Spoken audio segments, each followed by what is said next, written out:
Welcome to all Phokla Dater Hashi Diye. I am Dr. M. Anisur Rahman Shiplu giving you today's lesson.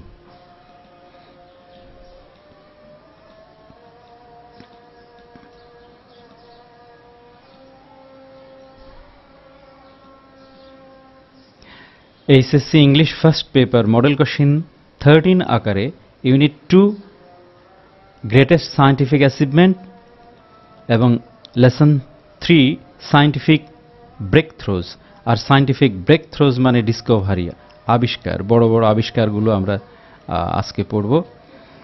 From this lesson you will read a text about scientific breakthroughs. We are waiting for 1 practice exercises on এই টেক্সটটা পড়ে আমরা practice করব.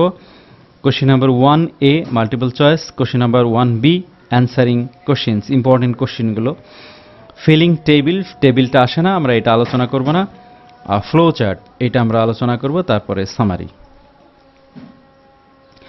Look at some of the pictures that will be discussed here today.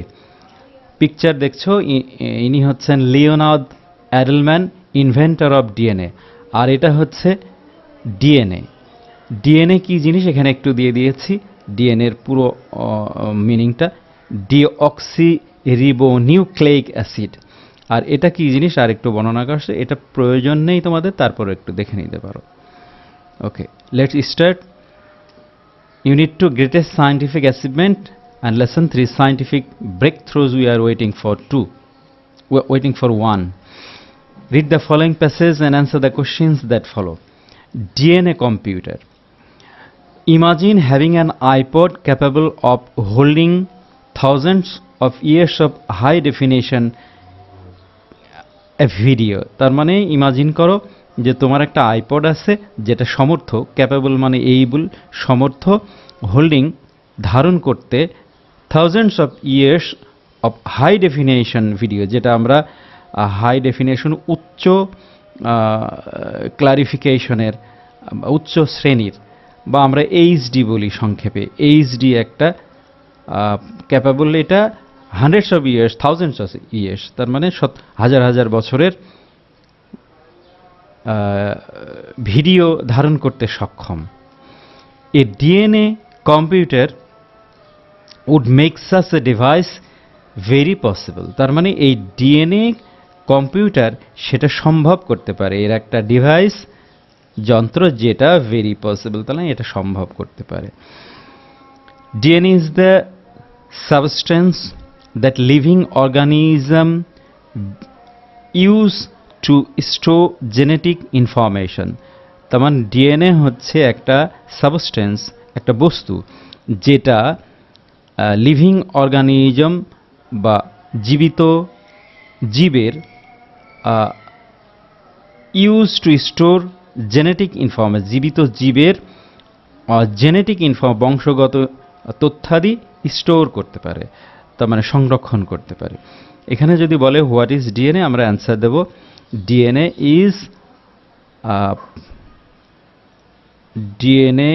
is a substance, but this substance that living organism used to store genetic information. একটু change করতে পারলে ওয়ার্ডগুলো, আমি সিনোনিম দিয়ে দিয়েছি, সিনোনিম দিয়ে অ্যান্সারগুলো লিখলে ভালো হয়. What is the prospect of DNA? ডিএনএর প্রসপেক্টটা কি, তার মানে ডিএনএর সম্ভাবনাটা কি? আমরা বলবো the prospect of DNA is that it can hold high thousands of years of high definition video. এখানে আরেকটু আমরা বলতে পারি video and information. Okay, let's, এটা শেষে অ্যান্সারটা করে দেওয়া আছে, তোমরা ভালো করে আবার দেখে নিতে পারবে. Okay, what makes DNA special is that, DNA কি স্পেশাল করছে যাতে, সেটা হচ্ছে ইট ইজ এক্সট্রিমলি এফিশিয়েন্ট. এটা অত্যন্ত অতি বেশি এফিশিয়েন্ট মানে দক্ষ. কিসে দক্ষ? When it comes to storing, তার মানে স্টোরিংয়ের বিষয়ে এইটা খুব দক্ষ. ইনফরমেশন, স্টোরিং ইনফরমেশন, তার মানে তথ্য এটা স্টোর করতে পারে, অর্গানাইজ করতে পারে, বা তথ্য ধারণ করতে পারে ইন এ লিমিটেড স্পেস, অল্প স্থানের মধ্যে। Just 1 milligram of DNA is capable of holding all the printed material in the world. খুব বিশাল একটা কথা যে জাস্ট 1 মিলিগ্রাম, 1 মিলিগ্রাম ডিএনএ সমর্থ ধারণ করতে সারা বিশ্বের যত প্রিন্টেড ম্যাটেরিয়াল আছে, তার মানে লিখিত বিষয় আছে, সব ধারণ করতে সম্ভব সারা বিশ্বের। ডিএনএ কম্পিউটিং ইজ, এইভাবে ডিএনএ কম্পিউটিং যদি সম্ভবপর হয় তাহলে DNA computing is currently in it's infancy. বলছে ডিএনএ কম্পিউটিংটা একেবারে এটার শৈশবে, এখনো শুরু হয়েছে কেবল। উইথ প্রোটোটাইপস সাচ অ্যাজ মায়া 2, এটা কি সহ? প্রোটোটাইপ, স্যাম্পল, প্রোটোটাইপ মানে বা মডেল, সে মডেলকে বলছে যেমন মায়া, MAYA, Maya 2, only capable of, যেটা সমর্থ, অফ শোয়িং দ্য কনসেপ্ট, এই ধারণাটা দেখাতে সম্ভব। If DNA computing is perfected, যদি ডিএনএ কম্পিউটিং বা ডিএনএ কম্পিউটার চালানো বা কম্পিউটার বানানো, ইউজ করা যদি পারফেক্ট হয়, পারফেক্ট মানে হচ্ছে প্রপার, একেবারে যদি যথোপযুক্ত হয়, তাহলে computers will become capable of holding amounts of information that are hard to imagine by today's standard. তার মানে যদি এটা পারফেক্ট হয়, এই কম্পিউটিংটা, ডিএনএ কম্পিউটিং, তাহলে কম্পিউটার সমূহ কি হবে? উইল বিকাম ক্যাপেবল, সমর্থ হবে বিশাল অ্যামাউন্ট অফ ইনফরমেশন, তথ্য, বিশাল মাত্রার তথ্য সংরক্ষণ করতে সমর্থ হবে, যেটা দ্যাটার এখন আমরা বর্তমানে আমরা ধারণাই করতে পারছি না, ধারণা করা কঠিন। প্রশ্নটা দেখো, B number, why are DNA computers much more powerful than today's standard computers? DNA computer কেন শক্তিশালী আজকের স্ট্যান্ডার্ডের কম্পিউটারের চেয়ে? আমরা বলবো DNA computers are much more powerful than today's standard because এখানে বলছে ডিএনএ, এই যে DNA special is the DNA is extremely efficient, মানে বা ইট ইজ দিয়েও করা যেতে পারে, it is extremely efficient when it comes to storing information in a limited space. তার মানে এটা অতি দক্ষ, প্রচণ্ড রকমের দক্ষ। এইটুকু লেখা যায় বা এখান থেকে একটু বাদ দেওয়া যায় নিজে বানিয়ে লিখলে। Okay, let's go to the next. Permanent moon base, তার মানে মুনে স্থায়ী যদি বেজ বানানো যায়, ভিত্তি বানানো যায়, যে ওখানে কোনো কিছু তৈরি করা। ইভ ever since setting up human habitation in space was first imagined, it was thought that the moon would be the first object to be colonized. এটুকের অর্থ এরকম যে ever since setting up human habitation, যখন space মানে মহাশূন্যেই মানুষের habitation, বসবাস শুরুর চিন্তা যখন করা হয়েছে সেটিং আপের, সেই সময় থেকে ইট ওয়াজ থট দ্যাট, এটা চিন্তা করা হতো যে মুনটাই আমাদের সবচাইতে কাছের, যেহেতু এই কারণে মুনটাকে কোলোনাইজ করতে পারবে, তারা মুনেই সেটেল করতে পারবে বা স্থায়ী নিবাস করতে পারবে। সিন্স, কারণ, ইট ওয়াজ ক্লোজেস্ট টু আর্থ, কারণ এটা পৃথিবীর একেবারে কাছের, সবচাইতে কাছের একটা গ্রহ। In 1969 when man first worked on the moon, 1969 সালে যখন প্রথম মানুষ চাঁদে হাঁটে, a permanent colony suddenly appeared to be very achievable.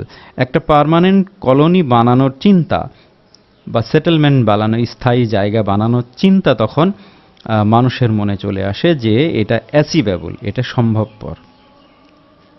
However, যা হোক, for a variety of reasons, যা কিছু কারণের পরিপ্রেক্ষিতে, কয়েকটা কারণের পরিপ্রেক্ষিতে, বোথ ইকোনমিক্যাল অ্যান্ড টেকনিক্যাল, অর্থনৈতিক এবং টেকনিক্যাল কারণে, the project was never truly attempted, এই প্রজেক্টটা এখনও প্রচেষ্টায় আনা যায়নি। তার মানে এটা চাঁদে গিয়েছে কিন্তু এখানে সেটেলমেন্ট তৈরি করার বিষয় এখনও ফাইনাল হয়নি। প্রশ্নটা হতে পারে সি নাম্বার প্রশ্ন, what was thought about moon, moon সম্পর্কে কি চিন্তা করা হতো? আমরা বলবো হোয়াট ওয়াজ থট, এইখানে আমরা জেনে নেব যে human habitation was thought about moon. এখান থেকে আর একটু দেয়া যেতে পারে যে যখন মানুষ প্রথম চাঁদে গেল, when man worked on the moon, it was thought that a permanent colonies will be conceivable বা is conceivable বা সম্ভবপর, এটাও দেয়া যেতে পারে দ্বিতীয় লাইনে। Okay, however, NASA currently has plans to have one constructed by 2024. তার মানে নাসা, আমেরিকান মহাকাশ গবেষণা কেন্দ্র, এটা আমরা আগেও পড়েছি, এরা প্ল্যান করছে কনস্ট্রাক্ট করার, এটা বানানোর 2024 সালের মধ্যে।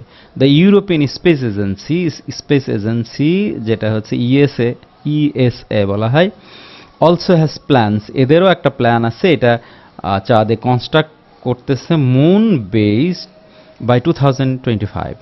Japan and India also each have plans, Japan এবং ইন্ডিয়ারও ইচ্ছা আছে, প্ল্যান আছে টু হ্যাভ বেস বাই 2030, 2030-এর মধ্যে জাপান ইন্ডিয়াও করবে। The biggest barrier to a base is money, সবচাইতে বিগেস্ট ব্যারিয়ার বলতেছে, ব্যারিয়ার মানে বাধা, সবচেয়ে বড় বাধা যেটা বেস তৈরি করার, সেটা হচ্ছে অর্থ, অনেক অর্থ এখানে খরচ হবে।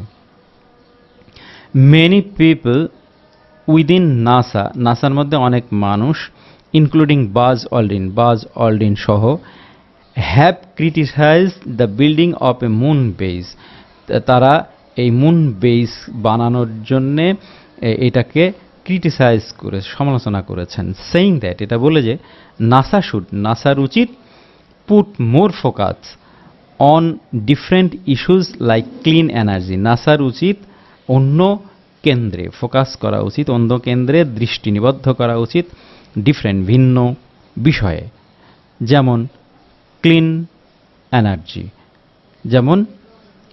এনার্জি, যেটা আমরা পরিষ্কার জ্বালানি বলা যায়, জীবাশ্ম জ্বালানি।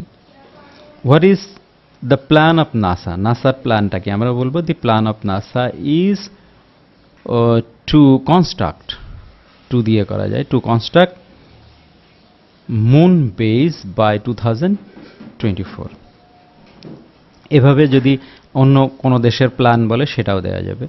Which of the scientific breakthroughs listed in the text you think will be the most useful for mankind, এই নাম্বার প্রশ্ন দেখো, why do you think so, বলছে সায়েন্টিফিক ব্রেকথ্রোজের মধ্যে, ইনভেনশনের মধ্যে সবচাইতে কোনটি তুমি মনে করো মোস্ট ইউজফুল, সবচাইতে বেশি ব্যবহার্য মানুষের জন্য, প্রয়োজন মানুষের জন্য, হোয়াই ডু ইউ থিঙ্ক, কেন তুমি এটা মনে করো?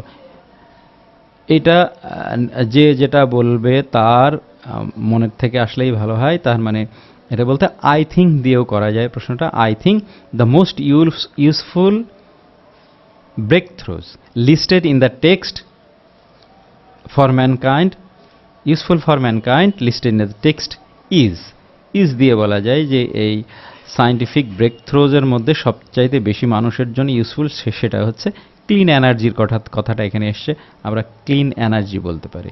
এটা অন্য কিছুও বলা যায়, কারণ এখানে why do you think so বলা আছে, আমরা বলবো because clean energy may give us বা give the world some energy, green energy বা ক্লিন এনার্জি, যেটা বিশ্বের জন্যে to build the world, to develop the world is possible, এভাবে আমরা বলতে পারি। আর না হলে শুধু ক্লিন এনার্জি পর্যন্ত লিখলেই হবে, because clean energy is necessary for mankind other than constructing moon base তৈরি করার চাইতে আমাদের ক্লিন এনার্জিটা বেশি দরকার। ওকে, প্রশ্নগুলো তো শেষ। এখন কোশ্চেন নাম্বার 1A টা তোমরা একটু দেখে নাও। Choose the word which is closest in meaning in the context of the passage. What does device, যে ওয়ার্ডগুলো এখানে দেয়া আছে সেই ওয়ার্ডগুলোর অর্থসহ তোমাকে মনে রাখতে হবে, অর্থগুলো ভালো করে পড়ে মুখস্থ রাখতে হবে, ওয়ার্ডগুলো মনে রাখতে হবে। ডিভাইস অর্থ কী, ইউজড অর্থ কী, জেনেটিক অর্থ কী। এরপরে আরও আছে ডি নাম্বারে ওয়ার্ড প্রোটোটাইপ অর্থ কী, দ্য ওয়ার্ড কলোনি অর্থ কী। এগুলোর অর্থ জানলেই এখানে তোমাদের মাল্টিপল চয়েসগুলো করতে সুবিধা হবে। এখানে প্র্যাকটিস করবে, প্র্যাকটিসের জন্য আমি এখন বলে দিলাম না, শেষে এর অ্যান্সার দেওয়া আছে, তোমরা মিলিয়ে নেবে। কোশ্চিন অ্যান্সার, কোশ্চিন 1 এর বি আমরা তো আলোচনা করেছি অলরেডি, তারপরে এখানে কোশ্চিনগুলো দেয়া আছে, তোমরা একটু দেখে নিতে পারো। কোশ্চিনের অ্যান্সারগুলো শেষে দেওয়া আছে। কোশ্চিন নাম্বার 2, যেটা flow chart, making flow chart showing the prospect of scientific achievement.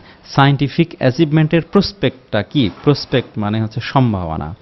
সম্ভাবনা একটা দিয়ে দিয়েছে ডিএনএ কম্পিউটার, বাকিগুলো তোমাকে করতে হবে। ডিএনএ কম্পিউটার ছাড়া আরও আছে, সায়েন্টিফিক সম্ভাবনাগুলো করে তারপর তোমরা মিলিয়ে নিও, এটারও অ্যান্সার দেয়া আছে শেষে। Congratulation, this is the end of the lesson. এবং এরপরে যেগুলো আছে সেটা অ্যান্সার দেয়া আছে, প্র্যাকটিস করে অ্যান্সারগুলো তোমরা মিলিয়ে নেবে। এখানে আমি দেখিয়ে দিলাম। Question number 1A, A number machine, B number for thinking, C number inherited, D number model, E number settlement. And to the question number 1B, এখানে দেয়া আছে হোয়াট ইজ ডিএনএ, আমরা আলোচনা করেছি, এটা তোমরা শুধু মিলিয়ে নেবে, একটু শিখে নেবে ভালো করে, পজ দিয়ে না হলে ধরে রাখবে। ওকে, এখানে কোশ্চেন নাম্বার CDE দেখিয়ে দিলাম। CDE কিভাবে অ্যান্সারগুলো করা আছে সেটা তোমরা একটু দেখে নিও। Answer to the question number 2, এখানে একটুখানি লিখলে ভালো হয়। Answer to the question number 2 এর পরে দি প্রসপেক্ট অফ সায়েন্টিফিক অ্যাচিভমেন্ট, তার মানে ফ্লো চার্টের মধ্যে তোমরা লিখতেছো সায়েন্টিফিক অ্যাচিভমেন্টের যে সম্ভাবনা, বিজ্ঞানের সম্ভাবনা। একটা আছে ডিএনএ কম্পিউটার, বাকিগুলো আইপড ক্যাপেবল। আইপড থেকেও সিরিয়ালি তোমরা এখানে লিখে দিতে পারবে। IPod capable of holding thousands of years of high definition video, কি করতে পারে? ডিএনএ। 3 নম্বরে হচ্ছে ডিএনএ এফিশিয়েন্ট। এগুলা ছোট করেও আনা যায়, আর এভাবে লিখলেও তোমাদেরকে মার্ক দিবে। প্র্যাকটিস করে তোমরা মিলিয়ে নেবে। Okay, answer to the question number 3, এটার সামারি আমি একটা লিখে দিয়েছি। অবশ্যই সামারিটা বারবার আমি বলি সবসময় প্রত্যেকটা লেসনের শেষে, যে সামারিটা অবশ্যই নিজের ওয়ার্ড দিয়ে নিজের সেন্টেন্স লিখতে হবে, না হলে মার্ক দিবে না। ছোট ছোট করে সেন্টেন্স আমি লিখে দিয়েছি সহজ করে, তোমরা এটাও লিখতে পারো, অথবা অন্য আর একটা নিজেরা বানিয়ে নিতে পারো সহজ সহজ করে সেন্টেন্স তৈরি করে। থ্যাংক ইউ সবাইকে। This is the end of this lesson.